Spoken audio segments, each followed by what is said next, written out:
दोस्तों बार बार Korean drama देखकर दिमाग की दही हो जाती है और अब कुछ ऐसा हटके देखना है जो एक ही दिन में खत्म हो जाए। और इसलिए भाइयों मैं आपके लिए लाया हूँ ऐसी 7 कोरियन मूवीज जिसमें आपको फैंटेसी और सुपरनेचुरल एलिमेंट के साथ साथ कॉमेडी और हॉरर भी मिलेगा देखने को। और इसमें कुछ कोरियन मूवीज को देखकर मैं तो क्या आप भी इमेजिन करोगे काश यार मेरे पास भी ऐसी पावर होती। लेकिन इस लिस्ट में 2 कोरियन मूवीज ऐसी भी है जो हिंदी में अवेलेबल नहीं है, बाकी सारी मूवी आपको हिंदी में देखने को मिल जाएगी। तो चलिए चलते हैं फैंटेसी सुपरनेचुरल कोरियन मूवी की तरफ।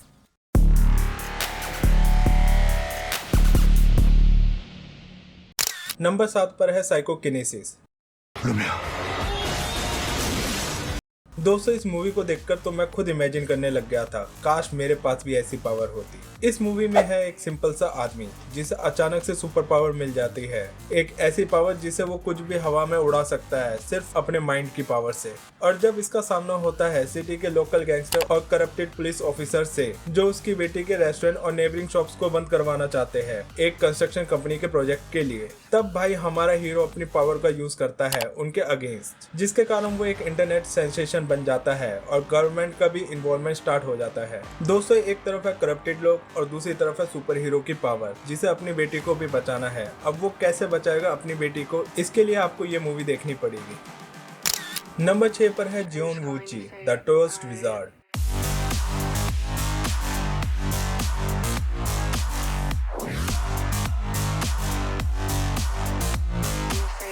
दोस्तों ऐसी मूवी आपने बहुत देखी होगी जिसमें हीरो फ्यूचर से पास्ट में ट्रेवल करता है, लेकिन अगर इसका उल्टा देखने को मिले तो जिसमें फैंटेसी, मैजिक और कॉमेडी भी हो तो ये मूवी दोस्तों आपको बहुत पसंद आएगी। मूवी शुरू होती है एक विजार्ड से जिसे एक झूठे केस में डालकर सील कर देते हैं और जब 500 साल बाद उसकी जरूरत पड़ती है तो वहाँ के मॉडर्न विजार्ड उसे आजाद कर देते हैं क्योंकि उनकी सिटी पे गॉब्लिन्स ने अटैक कर दिया होता है।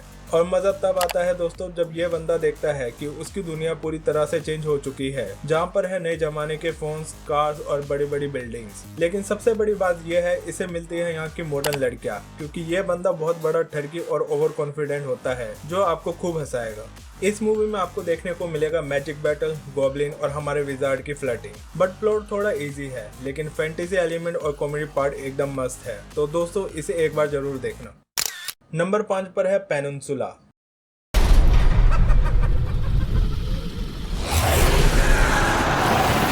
दोस्तों ट्रेन टू बुसान तो सबने देखी होगी जिसमें ज़ॉम्बीज़ ने दुनिया को बर्बाद कर दिया था, लेकिन ये मूवी उसके 4 साल के बाद की है जहां पूरा साउथ कोरिया ज़ॉम्बी का घर बन चुका है।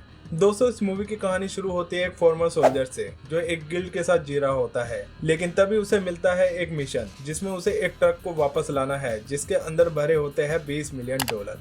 स्टार्टिंग में ये मिशन बड़ा स्मूथली चलता है जब तक इसका सामना होता है ज़ॉम्बीज़ तक, लेकिन दोस्तों जब इसका सामना होता है एक ऐसे मिलिट्री ग्रुप से जो सर्वाइवर को पकड़ के अपने गेम्स और मनोरंजन के लिए इस्तेमाल करते हैं, तब होती है इस कहानी की शुरुआत जिसमें सोल्जर की हेल्प करती है एक छोटी सी फैमिली जो खुद भी इस नर्क में फंसी होती है। अब ये सब मिलकर इस नर्क से कैसे निकलेंगे उसे देखने का एक अलग ही मजा है। दोस्तों इसमें आपको देखने को मिलेगा इनका full on action, survival, car chasing, betrayal और इमोशनल सेक्रीफाइस। अगर आपने अभी तक ये ज़ॉम्बी वाली मूवी नहीं देखी तो सीरियसली एक बार जरूर देखना, और अगर ट्रेन टू बुसान भी मिस कर दी है तो भाई दोनों बैक टू बैक देख डालो।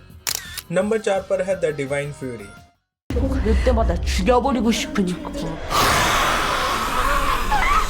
दोस्तों इस मूवी में आपको मार्शल आर्ट्स और एक्सोर्सिज्म देखने को मिलेगा जिसमें स्टोरी स्टार्ट होती है हमारे हीरो से जो मार्शल आर्ट फाइटर होता है और गॉड से नफरत करता है, लेकिन एक दिन उसके हाथ में एक मिस्टीरियस वाउंड आ जाता है जो ना ही ठीक होता है और ना ही उसे समझ में आता है, जिसके कारण वो हर डॉक्टर के पास जाता है लेकिन डॉक्टर भी उसके घाव को नहीं ठीक कर पाते। और एंड में वो मिलता है एक चर्च के फादर से जो लोगों के अंदर के डेमंस को मारता है। तब फादर उसे बताता है कि उसके हाथ का ये घाव एक डिवाइन वेपन है जिससे वो किसी भी डीमन को मार सकता है, जिसके कारण ये दोनों मिल जाते हैं और डीमन से लड़ते हैं। दोस्तों इसमें आपको देखने को मिलेगा एक्शन, सुपरनेचुरल और एक ऐसी कहानी जहां हमारा हीरो भगवान से नफरत करता है लेकिन उसी भगवान ने उसे ये डिवाइन पावर दी है डीमन से लड़ने के लिए।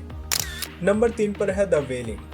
बूढ़ी आंटी ने बताया वो जापानी आदमी भूत है, वो उनका पूरा खून चूसना चाहता है।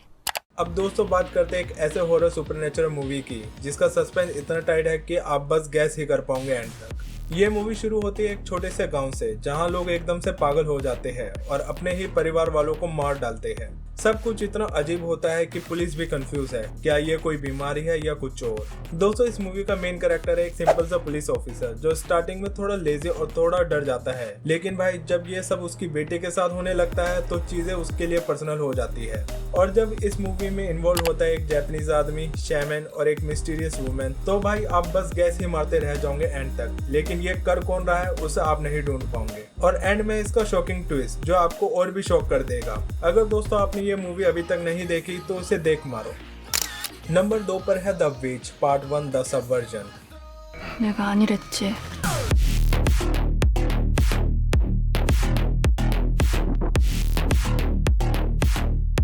दोस्तों अगर आपको लगता है सिर्फ लड़के ही फाइटिंग सीन के लिए बने हैं तो भाई इस लड़की के फाइटिंग सीन देख लो जो आपका दिमाग हिला देगी। और जब इसकी फाइटिंग स्किल के साथ जुड़ती है इसकी सुपर पावर तो भाई ये मूवी नहीं एक मास्टरपीस बन जाती है।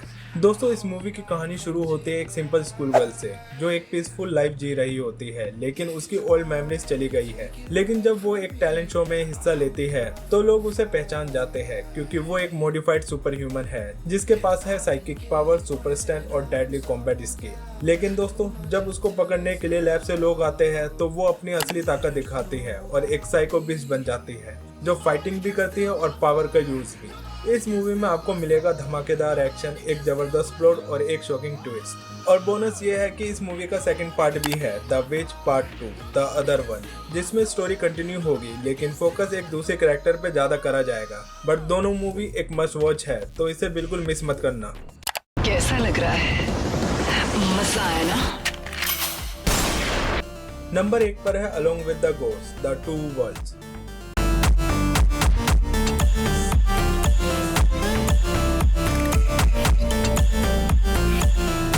दोस्तों इस मूवी की कहानी तो एक फायर फाइटर के मरने के बाद स्टार्ट होती है, जिसमें दिखाया गया है कि मरने के बाद क्या क्या होता है।